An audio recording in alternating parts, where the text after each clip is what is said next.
حضرت آدم علیہ السلام نے اللہ رب العزت کی نافرمانی کی. حضرت آدم علیہ السلام کو اللہ رب العزت نے جنت سے نکال دیا. شیطان بھی جنت میں عیش و عشرت والی زندگی بسر کر رہا تھا. حضرت آدم علیہ السلام بھی موج والی زندگی بسر کر رہے تھے.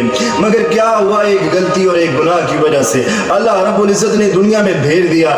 حضرت آدم علیہ السلام نے اللہ رب العزت سے مغفرت طلب کی. نبی تھے، اللہ رب العزت نے معاف کر دیا.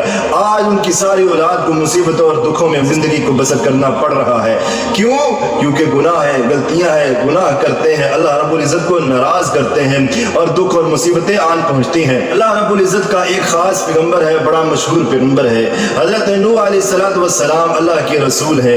اللہ رب العزت نے حضرت نوح علیہ السلام کو 1000 سال تک زندگی عنایت فرمائی اور حضرت نوح علیہ السلام نے 950 سال اللہ کے دین کی تبلیغ کی، لوگوں تک دین کو پہنچایا اللہ کے حکم اور